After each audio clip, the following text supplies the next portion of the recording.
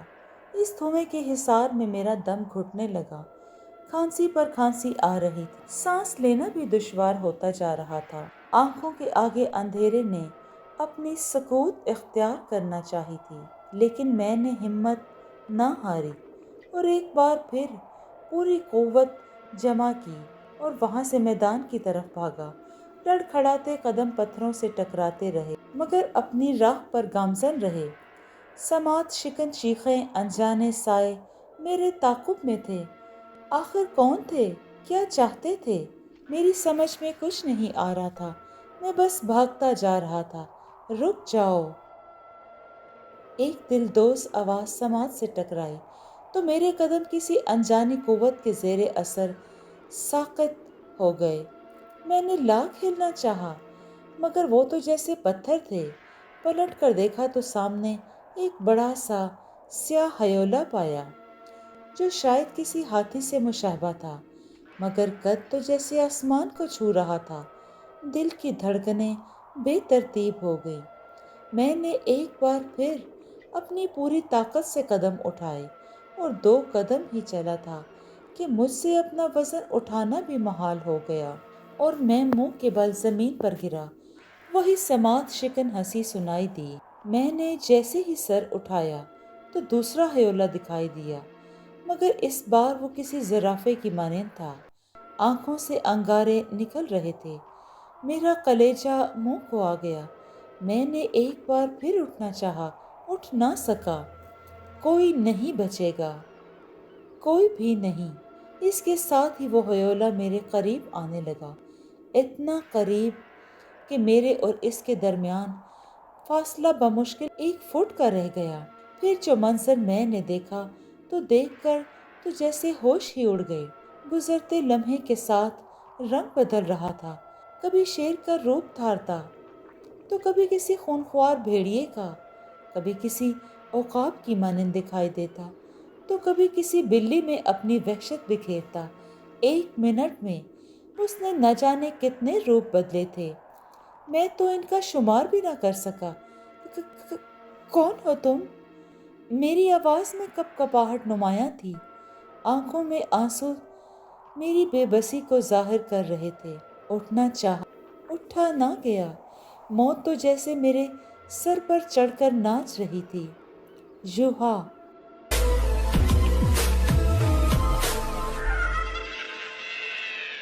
کان کے بالکل قریب ایک آواز سنائی دی۔ اس کے ساتھ ہی وہ ہیولا میرے جسم میں داخل ہوتا چلا گیا۔ سانس تو جیسے ہر لمحہ بند ہو رہا تھا۔ آنکھوں کے آگے سیاہ تارے دکھائی دیے جن سے روشنی کی امید کرنا بیکار تھا۔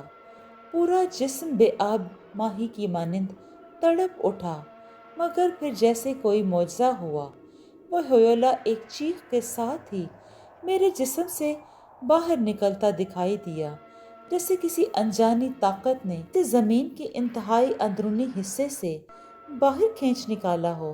اس کا قرب میرے قرب سے انتہائی شدید تھا۔ حالت میری بھی ناگزیر تھی۔ دل چاہ رہا تھا کہ ابھی زمین پھٹے اور میں اس میں دھنس جاؤں مگر ایسا کچھ نہ ہوا۔ قرب بڑھتا گیا تو میں نے دھیرے سے آنکھیں کھولی۔ وہاں ایک دیو ہیکل اژدہا تھا جسے دیکھ کر میری سانسیں اٹک گئیں۔ پرانے بوڑ کے درخت کی مسل موٹائی اور لمبائی کا تو کوئی شمار ہی نہ تھا۔ میں نے غشی کھا کر دوبارہ خواب غفلت کی نیند میں جا سویا۔ میں بے ہوش ہو چکا تھا۔ پھر نہ جانے کب مجھے ہوش آیا لیکن وہ بدستور میرے سامنے کھڑا تھا، کون ہو تم؟ ایک ہی سوال میرے خالی ذہن میں کھٹک رہا تھا۔ وہ اژدہا نما جانور خشک چھال پر مبنی تھا، جس کی آنکھیں اپنے اندر کسی لاوے کو سمیٹے ہوئے تھیں، جس کی سانسیں سورج کی تپش سے بھی زیادہ حدت رکھتی تھیں۔ مجھے یک ٹک دیکھے جا رہا تھا۔ کیا چاہتے ہو تم؟ کیوں میرے پیچھے پڑ گئے ہو؟ آخر کیا بگاڑا ہے میں نے تمہارا؟ میں نے گلوگیر لہجے میں اپنا قصور بابت کرنا چاہا۔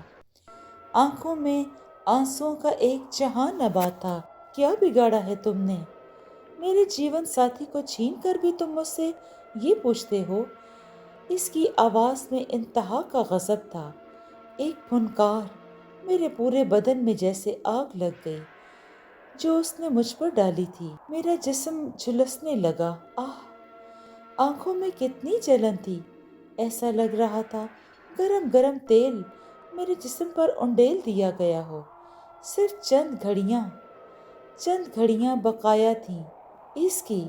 ان گھڑیوں کے بعد ہم دونوں اپنی زندگی کے 1000 سال مکمل کر لیتے ہیں، مگر تم نے آخری لمحے میں اسے مار ڈالا۔ کسی کے کھو جانے کا غم اگرچہ اس کے لہجے سے چھلک رہا تھا، مگر بدلے کی آگ اس کے اندر کسی آتش فشاں کی طرح دہک رہی تھی۔ اب میں تمہیں بھی نہیں چھوڑوں گا، تم بھی اپنوں سے محروم ہو جاؤ گے، میں چھین لوں گا تم سے تمہارے اپنے۔ یہ کہتے ہوئے وہ دھواں چھٹتا دکھائی دیا اور یوحنا نامی اژدہا غائب ہو گیا۔ میں چیختا چلاتا رہا، مگر کوئی میری آواز نہ سن سکا۔ میں نے بھاگنے کی کوشش کی تو کسی پتھر سے ٹھوکر لگنے سے نیچے گر گیا۔ امی! ایک دم میں ہڑبڑاتے ہوئے اٹھ بیٹھا۔ میرا پورا وجود پسینے سے شرابور تھا۔ شام کی سرخی نے آسمان کو اپنی لپیٹ میں لے لیا تھا۔ پرندے بھی دن بھر کی تھکان مٹانے اپنے اپنے گھونسلوں کی طرف چل دیے تھے۔ اس کا مطلب وہ خواب تھا؟ اتنا بھیانک خواب؟ کیا وہ سچ میں ایک خواب تھا؟ میں بڑبڑایا اور ساتھ ہی چارپائی سے کھڑا ہو کر غسل خانے کی طرف بڑھا۔ اپنے منہ پر پانی کے چھپکے مارے تاکہ خوف کو دبایا جا سکے، پر وہ تو میرے پورے جسم کو اپنے حصار میں لے چکا تھا۔ منہ دھوتے ہوئے میری نظر جیسے ہی ہاتھوں کی طرف گئی تو حقیقت عیاں ہو گئی۔ خون! پیشانی کا خون ہاتھوں پر لگا تھا۔ آئینے میں دیکھا تو خون کی ایک لکیر تھی۔ اس کا مطلب وہ خواب بھی حقیقت تھا۔ میرا ذہن معاف ہو چکا تھا۔ سچ جھوٹ کی دنیا بری طرح میں الجھ گیا تھا۔ کلائی پر باندھے دھاگے پر نگاہ گئی تو سب کچھ عیاں ہو گیا۔ ڈوری سے ڈوری سلجھتی چلی گئی۔ کچھ تعویذ ہیں، انہیں اپنی کلائیوں پر باندھ لیجیے گا۔ یہ درختوں کا سلسلہ خدا کے فضل و کرم سے آپ کو یا آپ کے خاندان کے کسی فرد کو بھی نقصان نہیں پہنچا سکے گا۔ فقیر بابا کے الفاظ میرے ذہن میں گونجے۔ یعنی اس تعویذ کی کرامت نے مجھے بچا لیا، لیکن باقی گھر والے؟ اگلے ہی لمحے چاروں اطراف سے مایوسی کے لشکر نے مجھے آ گھیرا۔ مجھے جلدی جلدی امی ابو کو سب کچھ بتانا ہوگا۔ میں گھر سے نکلا اور چوراہے کی طرف چل دیا۔ شام تیزی سے سمٹتی جا رہی تھی۔ اندھیرے نے اپنے پر پھیلانے شروع کر دیے تھے۔ سارا دن بھوکا پیاسا رہنے کے سبب نکاہت محسوس ہو رہی تھی، مگر اپنوں کا غم سب پر بھاری تھا۔ بس اسی لیے آگے بڑھتا رہا۔ لہلہاتی کھیتیاں ہوا کے سنگ مجھ پر ہنستی دکھائی دے رہی تھی۔ کچھ مٹی پر بکھرے پتھر پاؤں میں دھنستے جا رہے تھے۔ ایسے لگ رہا تھا جیسے وہ پتھر نہیں بلکہ کیلیں ہیں جو میری راہ میں بچھائی گئی ہوں۔ پاؤں لہو لہان تھے، مگر آنکھیں آگے مرکوز تھیں۔ سورج کی آخری کرن بھی سمٹ گئی۔ رات پوری طرح چھا جانے کو تیار تھی۔ سواری کے لیے میں نے ادھر ادھر دیکھا، مگر مجھے کوئی نظر نہ آیا۔ کوئی ہے؟ میری آواز پلٹ آئی تھی۔